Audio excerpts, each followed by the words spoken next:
Tonight's talk is the not so secret non-dual teachings. I think I left a secret out in the email that I sent out, but it's really the idea of now the way information is available.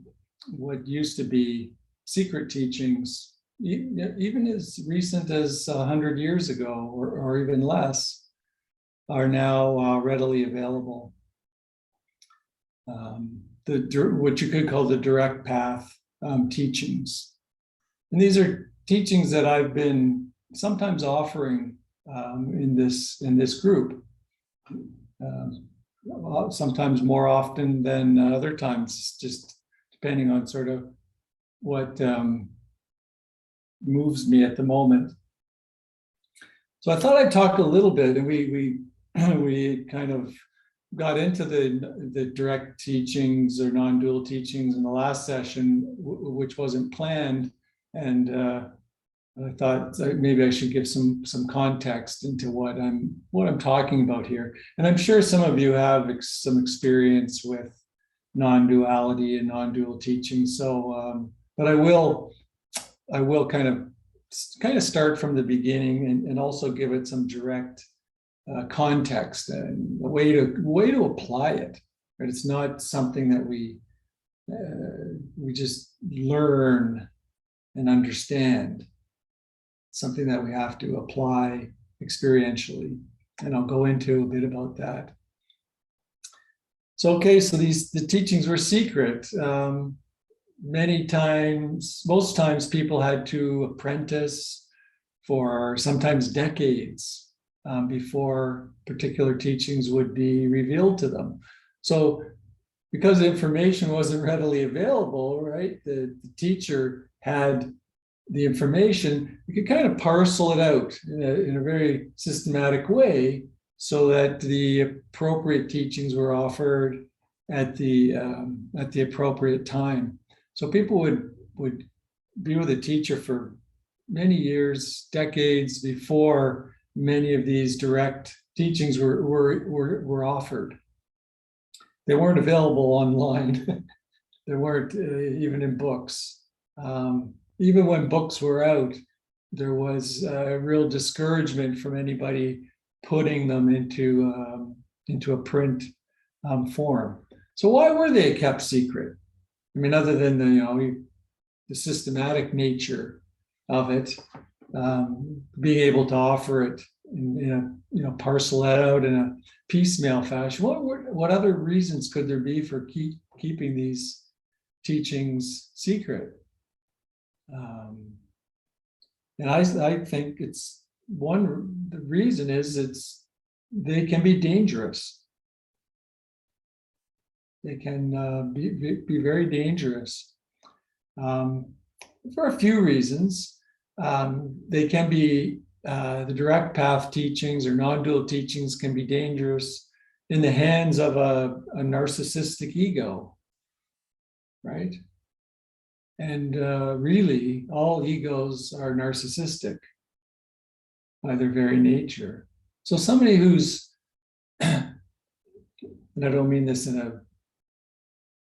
necessarily in a pathological sense, but the notion of the self, the being self-centered and the self-centeredness of the egoic mind. So, it's hazardous to provide an ego with statements like, in your true nature, there's no good and evil. What does an ego do with that? The egoic mind can go, oh, well, that's wonderful. I can continue to act like a jerk and it's okay, right? So you can see how nothing really matters. There's no doer, how those kinds of statements to an ego can be very, very dangerous. And by ego, I just mean an unconscious, unawake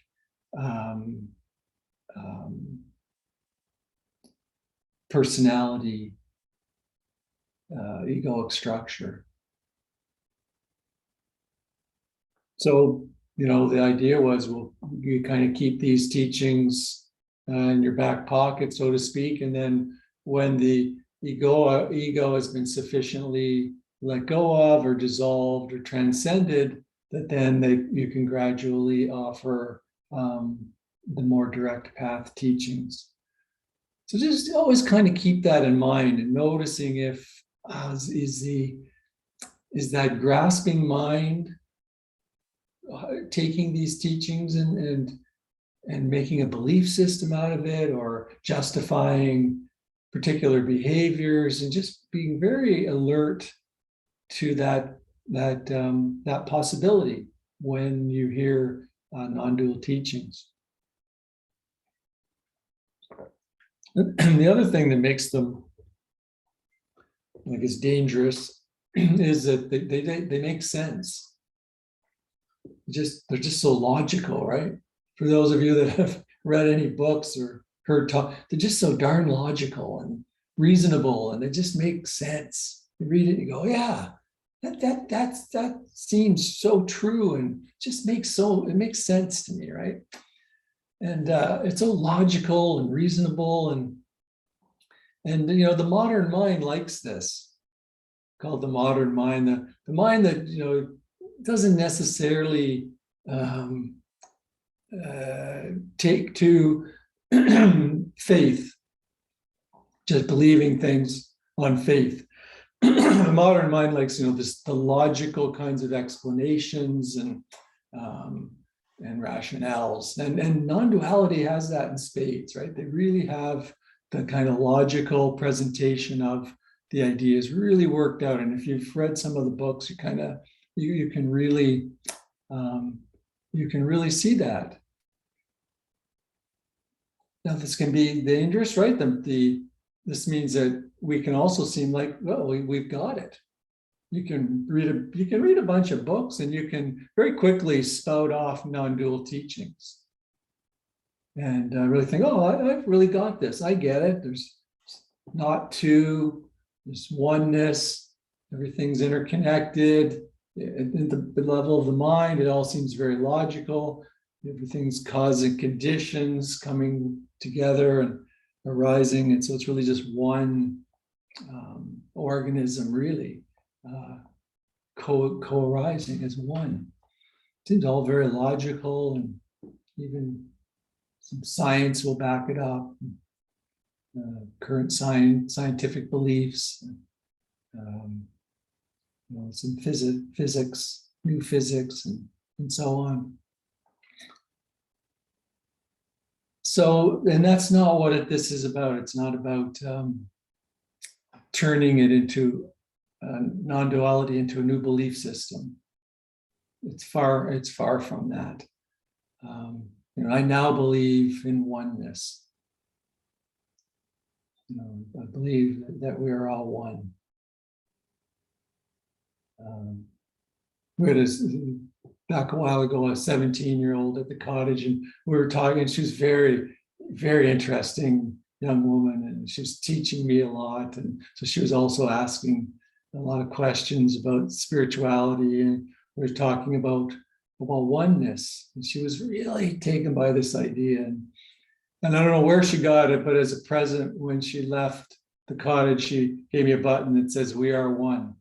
I'll have to wear what it says. So it's a little button, but she I'm not sure she didn't grok it or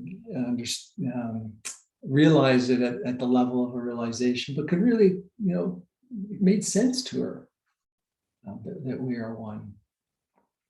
But we're not, it's not at the level of a belief system. At this level, it can be dangerous again. The level of a belief system, it can be dangerous. So after saying all this, how dangerous it is, I just point that out just so you're aware of how these teachings are resonating with if the egoic mind is still present, seeing how it resonates with the egoic mind. If it starts to look like it's becoming a belief system, realizing that this is not what it's about. It's not about replacing having a new philosophy. That's the epitome of mistaking the finger that's pointing at the moon, right? These are all just pointers. They're not the moon, meaning the truth, non-dual truth. They're just pointers. All these statements and teachings are pointers, and none of them are actually true. Right? They're all a crock. But they're pointers, pointing to something that's can be realized. So non-dual, non-duality, Advaita, Advaya, meaning not two. The translation really is ad is non and vaya is two. So just translated as not two, undivided with no second. So actually saying not two points to the difficulty of using language, right, to define non-duality. Since it's the opposite, it's not the opposite of anything. And I'll get into why this is difficult, why you cannot realize this in thought. Why I've been for 10 sessions now going on about don't believe your thoughts. Do you have thoughts that you believe? Be very, very aware if you do. Very aware if there's a thought that you believe, because this cannot be understood by the dualistic mind.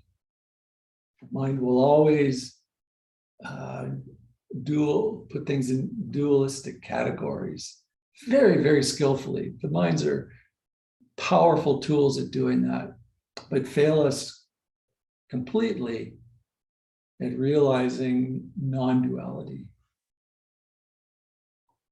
So the non-duality lies beyond the capability of the dualistic mind. It does not have the capacity to understand. Right? It can kind of read. It can read pointers, but they have to be absorbed at an experiential level.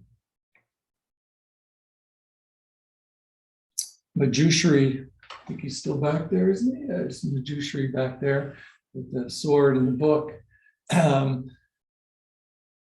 Describes non-duality or ultimate reality, as he puts it. I sort of love this sentence. It is in all beings, wordless, speechless, shows no signs, is not possible of cognizance, and is above all questioning and answering. It is in all of us. It is in all beings, wordless, signless, speechless. It's not possible of cognizance, meaning we can't figure it out in our heads. We can't figure it out in thought. It is above all questioning and answering. So there's a wholeness, a state of non-division, the unconditioned that exists in the present moment prior to any separation. And this is what the mind is doing, is separating and categorizing. So again, it's not a philosophy about the nature of reality. I strongly discourage any movement in that direction in terms of, and it gets very hard to talk to somebody about it, not at that level of philosophy. I found it very challenging to present it to a 17-year-old with an extremely curious mind, in a brief encounter, without presenting it as a philosophy. But it's very important that we realize that it's not a philosophy about the nature of reality. It's a direct experience. that actually underlies all the world's spiritual traditions. And I'm not teaching it's just Buddhism. It underlies all the spiritual teachings. If you look at the life of Jesus, you can see the life of a non-dual living non-duality. In Hinduism, there's Advaita Vedanta, and there's just in all the in Taoism, it's extremely embedded as well. So it's in all spiritual traditions, but it's also the ever-present reality of our lives. And that's what we're pointing to in terms of realizing this. Right? It's the underlying reality of our lives, but it's so veiled and obscured by the mind, by thought.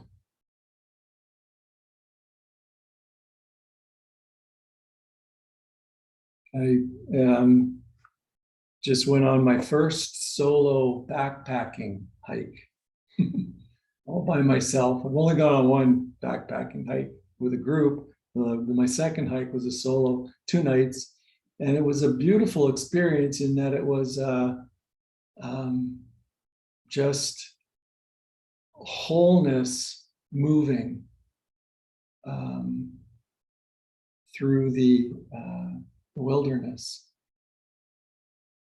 I did have to book 2 campsites, so there was a bit of a practical factor there.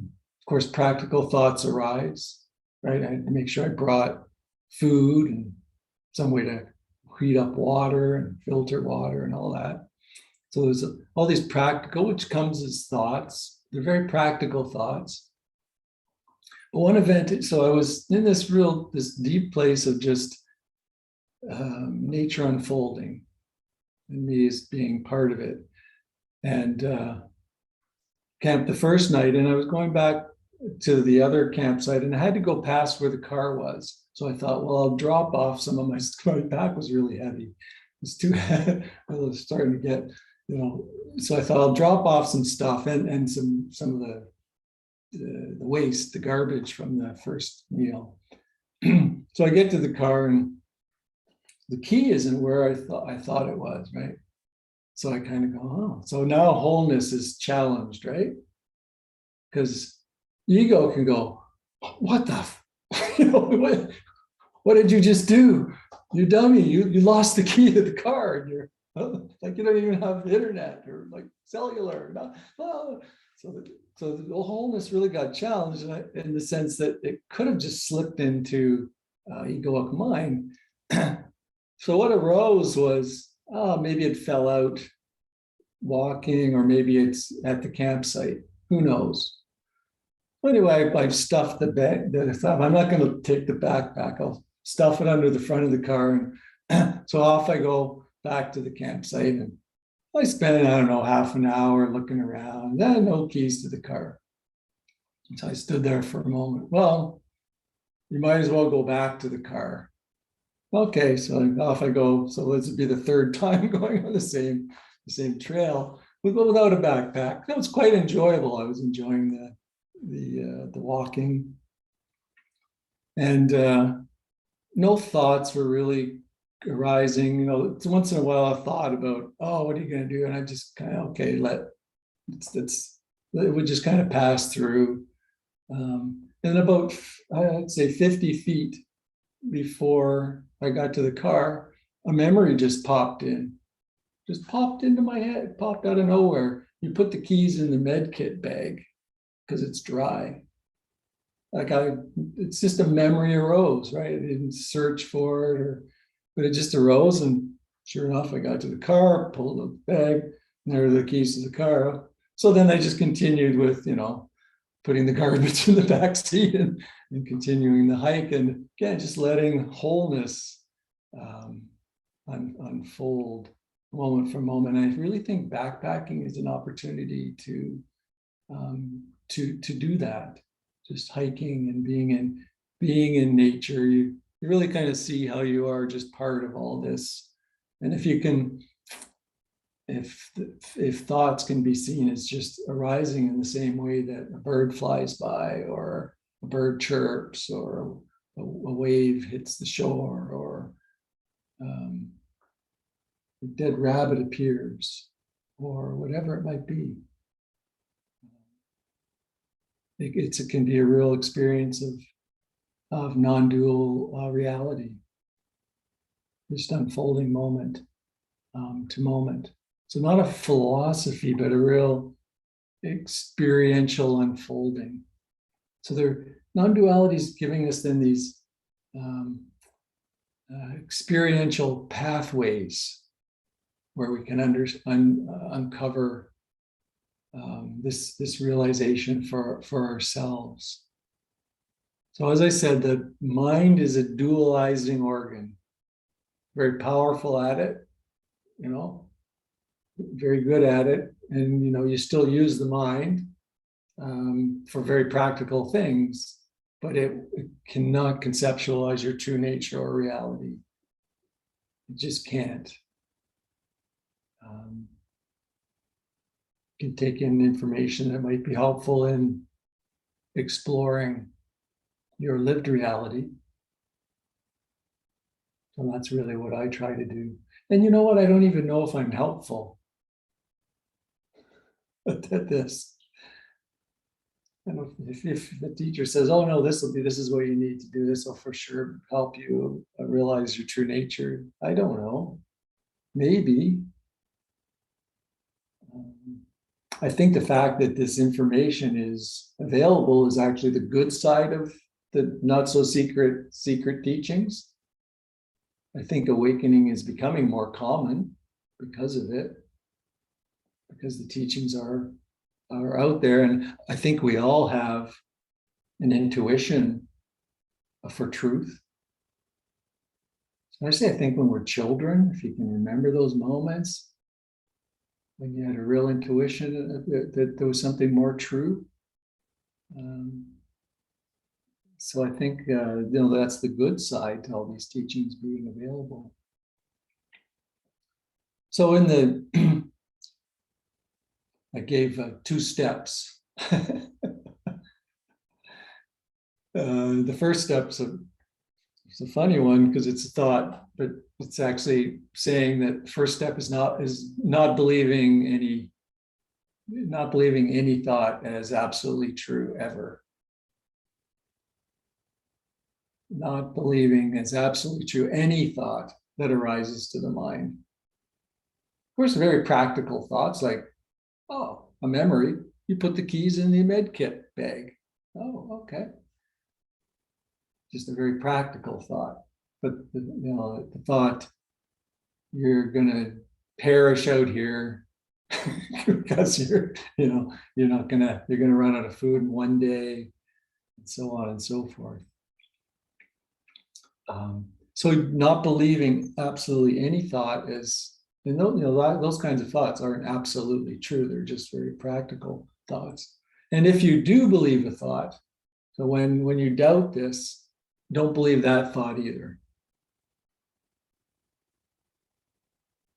So don't believe any thoughts as absolutely true. When you doubt this, don't believe that thought either. So that's really what I've been talking about for 10 weeks. And that's kind of step 1. So always looking, what thoughts do I believe? What thoughts do I believe? And just kind of, Byron Katie gives kind of a process for testing that process, for looking at the absolute truth behind thoughts, which we've talked about in the past. And I've done some of that practice with Matthew. So the second step, and this is really what we can get into more now, is an experiential exploration. To notice that all experience is known. All your experience is known. Everything that you have as an experience, a thought, a memory, feelings, body sensations, is known.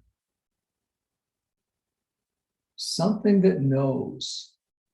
There's an awareness that's always there, it never goes away, that knows your experience moment to moment. So that's really what the second step is, touching into that. And when I ask you to sense into the silent, still space that's already and always present. And sometimes I talk about it as being around the breath. To means it's not an object. It's just there. To sense into that. It's an exploration, just noticing that everything is known. So you can see that, there's a sound. It's known. Thought just arose. It's known. There's an awareness of it. There's something that knows everything that's happening in your experience, both internally and externally.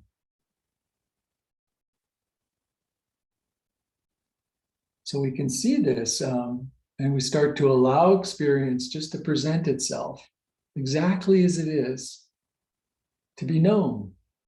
You don't have to modify it or change it, push it away, grab onto it. Just watching experience unfold and knowing it. Noticing it is another way to put it, but it's known, it's seen. It's seen. So just as it is. So it's not about finding some extraordinary experience in the future that we call enlightenment or awakening. Right? It's not about that. It's about recognizing the nature of our experience right now, right here, in this moment. So you can do it right now. You're already awake. You're already knowing. Your true nature already is. You don't have to go find it. You're just realizing it at this very deep, profound level. So experience is unfolding moment by moment, just as it is. And you're aware of whatever is being experienced moment by moment. So if you're having thoughts, those thoughts are known. My words are known. The temperature in the room is known. The sensation of your seat on the chair or the cushion is known. It's all experience is known. So knowing or being aware accompanies all of our experience.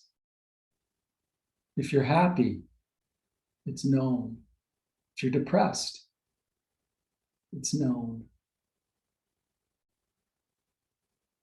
So most of us are very fascinated with the content of our experience, and we overlook that simple experience of being aware, that knows.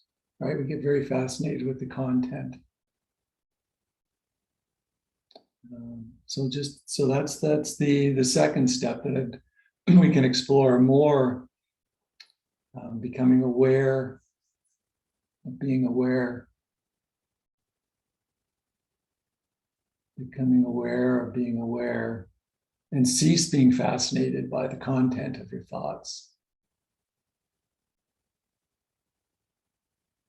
So when I was walking back from the campsite to the car after I didn't find the keys, there were no thoughts. And then a thought arose that, wow, there's no thoughts. Shouldn't there be worry thoughts? Shouldn't you be worrying? And I thought, what good is that going to do? So then I went back to no thoughts. And then the memory of where I put them was just a grace, really. I could still be there.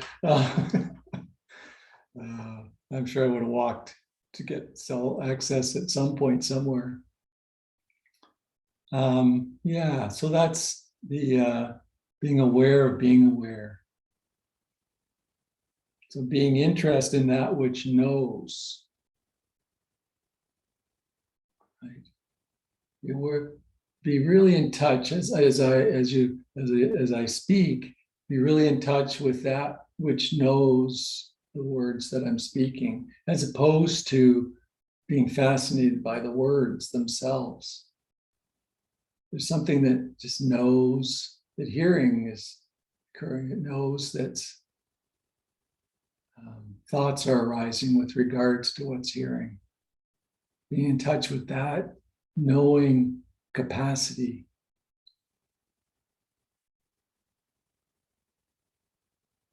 Yeah, I'll leave it there and open it up for any questions or dialogue on that talk or anything else that's come up in your lives or your practice.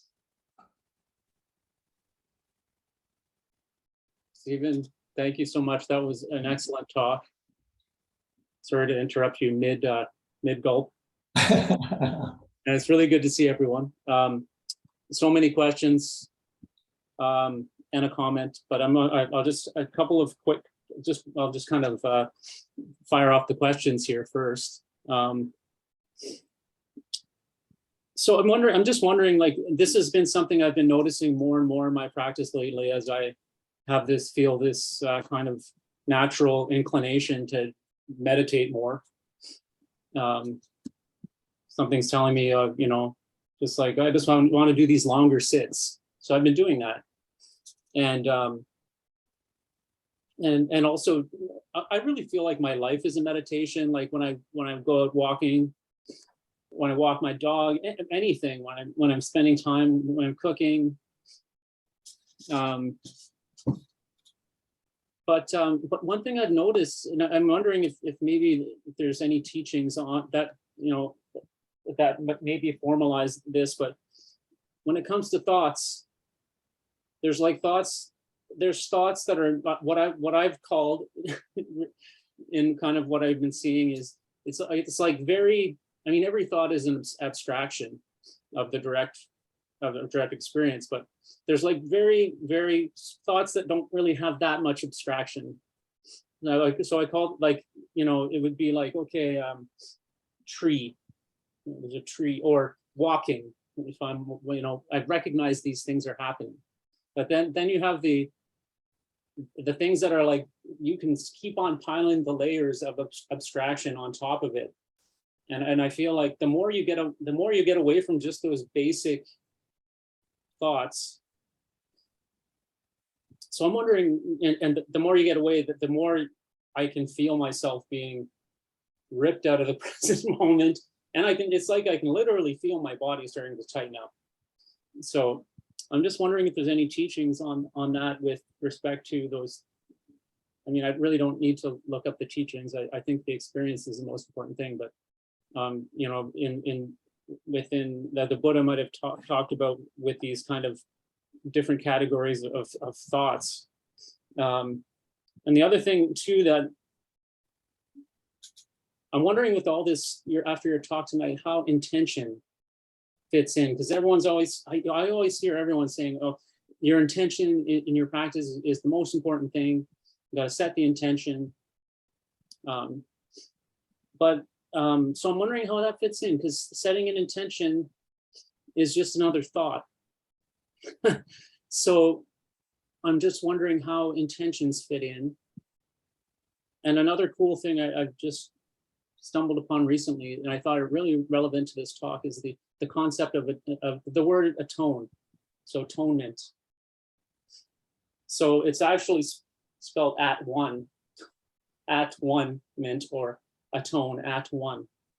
So I looked up the root of this word. So when it first came out in like the 16th century, and back then it came from an obsolete now verb in Latin, one, of own, which means to unite. So I was thinking, I'm going to look more into it more, but the sense was that the original sense of a tone was, well, you know, say it would be with the biggest thing would be with God. I must atone with God. I must at one with God. But over time, it's become more of the sense of like, kind of need some sort of compensation. You know, it's like, I've got to go atone for my sins somehow. And I got to, you know, or I got to atone for this sort of bad thing that I did to this person. It's kind of lost the sense of this at oneness that I just think it's such a great word. If we actually use the original meaning, it just seems so wonderful to think like, oh, you know, that person, I upset that person. I'm going to go atone. I'm going to go atone with them now. I'm actually to make ourselves one. It's kind of interesting. Anyhow, but I'm hoping I can get the intentions, and that's my main thing is the intentions, but also any comments on the kind of levels of thinking. Thank you. Yeah.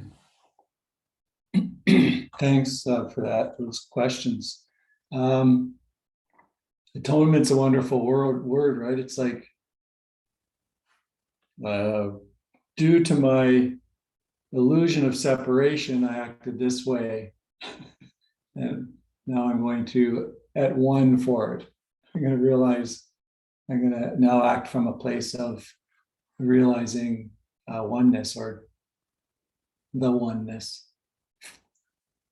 It's a beautiful way to look at it. And if we are slipping in and out of separation and oneness, right? So there's a point in the path where you might find that you know, I sometimes call it the "I got it, I lost it" phase, where you know, I got it, and I'm really feeling at one, and I'm operating from a sense of wholeness, and then you know, you find yourself doing something really shitty to someone or just something.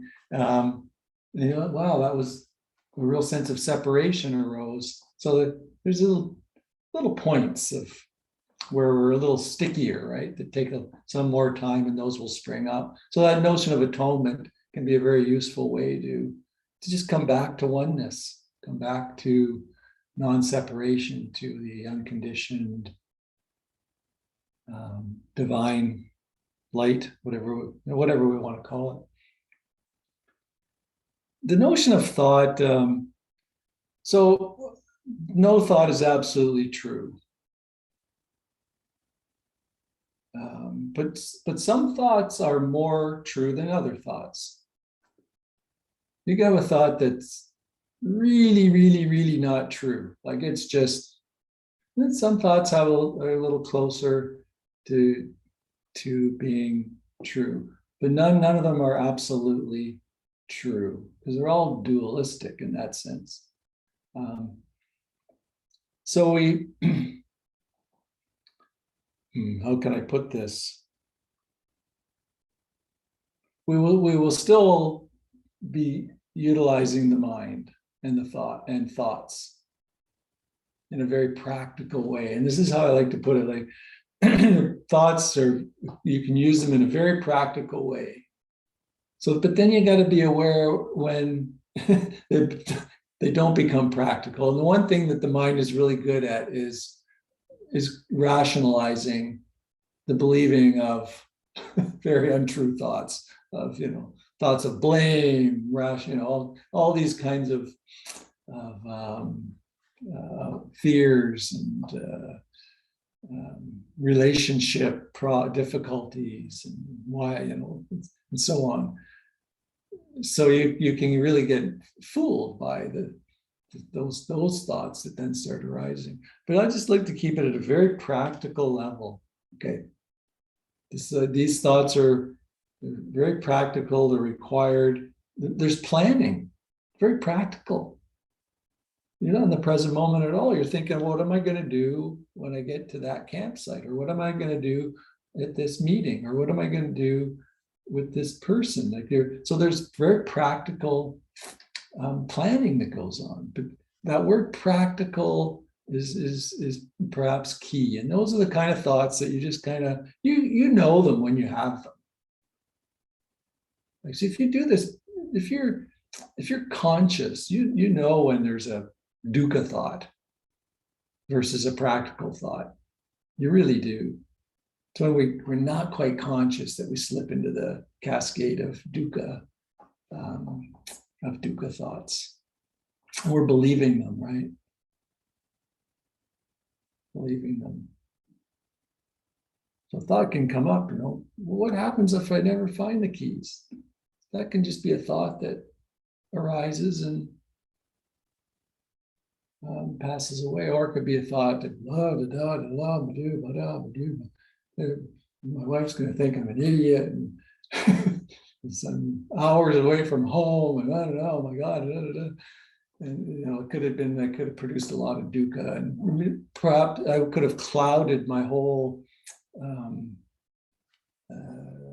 demeanor to such that there was no place for a memory to even pop into. Right? So, yeah. So in terms of the different types of thoughts, I would keep it simple. In terms of practical thoughts, and we call them dukkha thoughts. And be very aware of, but not believing any of them. Doesn't mean you don't plan, doesn't mean you don't do what's required to get through the day. In terms of intention, there's the notion of right intention, and that's a little bit similar, right? You're very much aware of what's arising as a wholesome intention and an unwholesome intention. The Buddha taught at that level: skillful, unskillful, wholesome and unwholesome intentions arising. So being very cognizant of that. I mean, a lot of what I teach is placing the possibility of intentions arising in the future. Right? So all these words that I speak here is really planting seeds of potential intent. So the next time you have a dukkha thought, you go, oh yeah, there's a dukkha thought. We spoke about that in the Sangha. Or, oh yeah, one of the big impediments to realizing your true nature is this seeking. So is the desire to meditate more coming from the seeking mind? So really be seeing where's that coming from, and being trying to, because that of course is an impediment. We're trying to we're trying to do things to become something that we already are. Right? So it's not a future goal. It's what we already are. So being aware of that, I can plant those kinds of seeds. We had a lot of talks about not non-seeking. Very, very important in this practice. So being aware again, so noticing. So I can again plant those seeds. So the intention can be there to notice. There's an impediment to realization arising. But I don't really teach the notion of, I'm going to set intentions. You can have these, I think to me, it's more of a deep aspiration. When you start on this path, there's some kind of intuition, knowing that's floating around, and it transforms into a deep aspiration. All on its own. It's not something you have to set.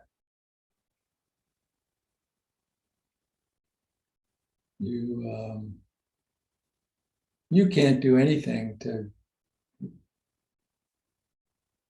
make realization happen, right? That's why I wonder whether I'm helpful at all giving these talks, because it can get the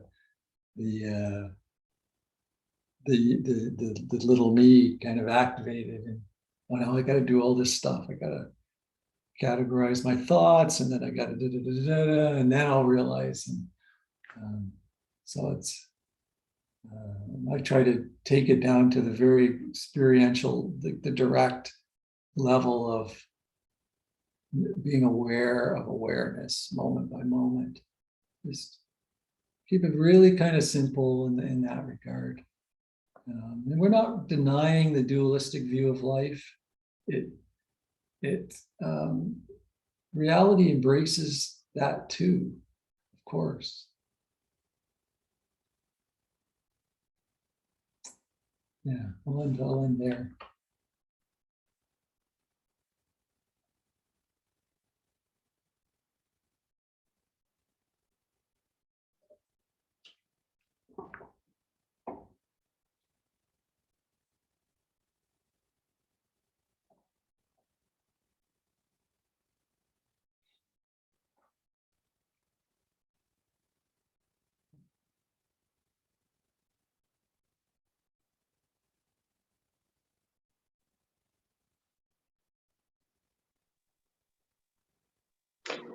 So I heard you were at a John Denver concert this afternoon.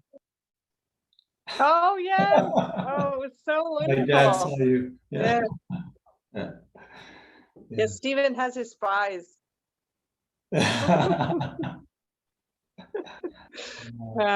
was on a video concert. Yeah, it was wonderful. Yeah, John Denver So died. I've been having trouble. Yeah.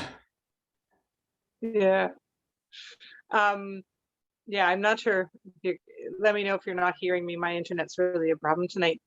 So when you started talking about the 2 steps, and the first step was, you know, don't believe the thoughts, and even when you doubt, you feel unsure about, well, how do I do that? What is that? Don't believe that either. I just wanted to share that probably the overarching thing that I experienced, or that occurred to me, was, oh, thank goodness, you've just simplified things immensely. I can just let go. It's not complicated. And although I'm going to go back to making all this complicated and life complicated, as I always do, but to me, it strikes me as a very reassuring message that we don't need to be in our heads. We can let go and just sense and feel, and boy, that's a release. And it's like an escape from the complicated world, that's how it kind of washed over me, or made me feel. And I thought, wow, this is great stuff. So I don't know if that helps anyone else to sort of see it that way, but boy, nice. And I'm gonna carry that with me hopefully for as long as I can remember it. Mm. Yeah. Thank you. Yeah, it's been it's like putting down a burden. It's one metaphor that's been used. Taking off, putting down a burden. The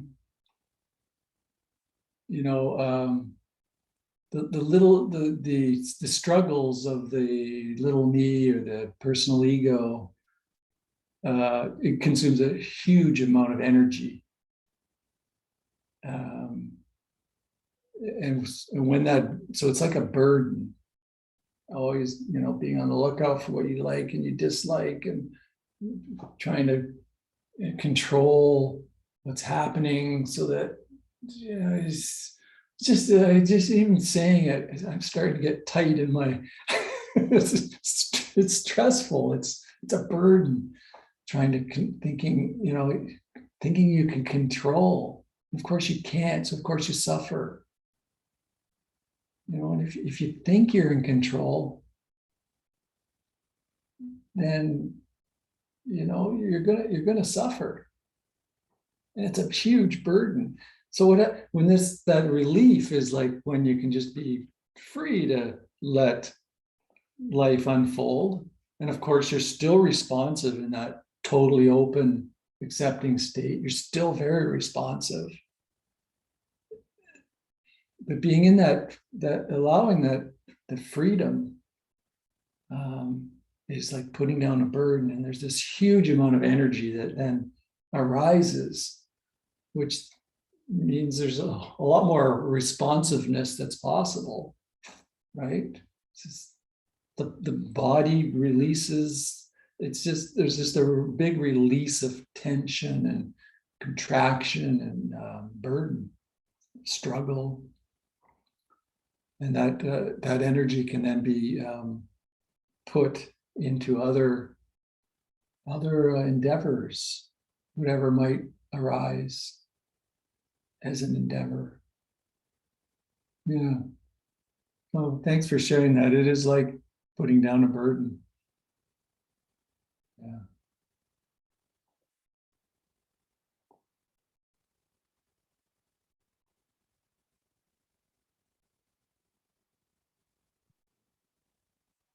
Stephen, I just was wondering, that meditation too was really, really excellent. I felt it was for me.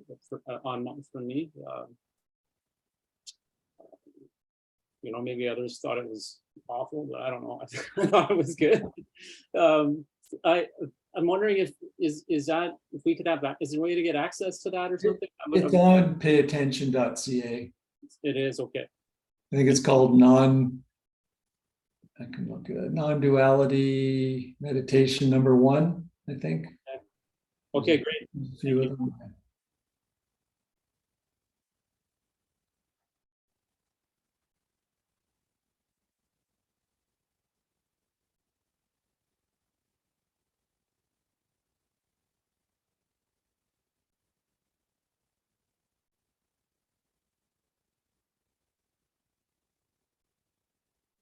So we're on to step 2, a series on step 2. What are we going to call it? I don't know what. Being aware of being aware. Isn't there a book called that? Didn't somebody write a book called Being Aware of Being Aware? Saidao Tanzania, perhaps? Did he write a book with that? Something. He's got a title, something like that. Anyway, yeah. But anyway, doesn't matter. It's probably been said by a whole bunch of people. But yeah, so it'll be kind of what that means, being aware of being aware. So thoughts are just thoughts, not facts, not truth. And now it's okay. So if we're not bouncing around, because how much time do we spend bouncing around with our thoughts? Like, the peace that comes out in those moments when thoughts subside, right? Experience that. We often experience it when we're not meditating. The vacuum arises because when we're trying to do it, the worst thing you can do is sit down and go, okay, I'm going to meditate. Get ready. Everybody. Well, I know when I did retreats, they'd say, okay, well, we'll have a meditation. You could hear everybody get ready, right? You got to get ready. It's like you're getting ready for a boxing match or something, and then okay, then the mind starts. Oh, there's that mind. So then you start to struggle right away. So I find that you just in daily life, often that state of non-cognition arises more spontaneously, and then insights flow into those moments. State of thoughtlessness, yeah. Insights flow in. One of my very first insights occurred when I was picking up dog poop, and I was not, I was just bending over, and I was very one pointedly focused, right? Because you don't want to get your hand in the poop, right? So you get the bag and just one pointedly focused, and the mind was completely empty, and that allowed space for an insight to just arise. So it's often in those moments when we're not trying. So being aware of being aware, don't make it something to struggle for. It's just a very light touch of, oh, there's a knower. Oh, it's just knowing what's arising. And just seeing, there's a seeing that's of whatever is being experienced moment by moment. So I just take that very light touch to it. Don't make it a task or a thing. Maybe, make your, make your meditation almost just roaming around with that viewpoint, you could call it, I guess, of just noticing that there's a knower there. Just roam around. You don't have to sit in a chair.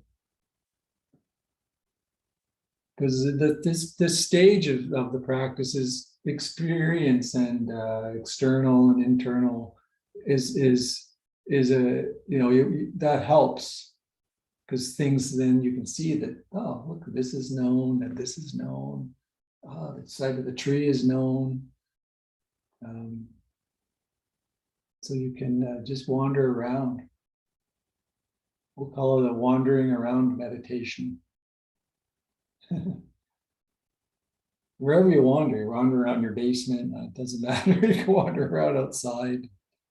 Don't have to walk slowly, walk however feels natural. Stephen, can I ask one more question about because I've done this kind of the being aware of being aware in my meditation, and I keep coming up to being like, there's just the active awareness, and like it's just that. Is that kind of like there's just this knowing, and that's what I've come to see. Being aware of being aware is really just a knowing, but I don't know if there's something. Again, that feels like a really great. It feels like a very real place to be in, a very true place to be in. And thoughts aren't coming up when I'm there. It's not like, oh, is this really happening? It's just it's just a knowing, and yeah, I'm just wondering if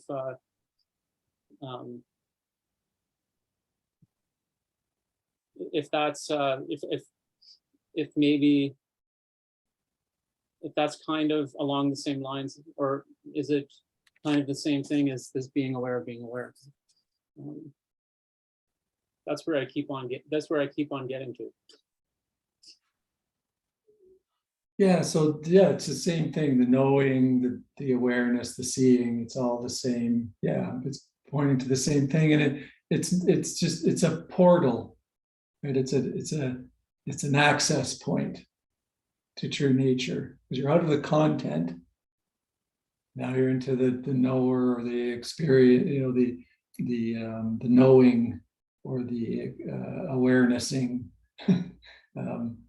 So it's taking us to a place where there's an access point to realizing our true nature. We'll never realize it up here, right? Never, ever. So it's placing us in a different state of beingness, you could say, just being. There's so many ways to say it, but yeah, play with it, touch into it, however it emerges for you, and then yeah, we can talk about it next week and explore it some more. But thanks everybody for coming. Again, great to see you. Be well. Take care. Thanks, Stephen. Good night, everyone. Thank you, Stephen. Good to see everybody. Good to Thank see you. Thanks for coming. Thank you. Everyone. Okay. Bye, Stephen. Thanks. Bye.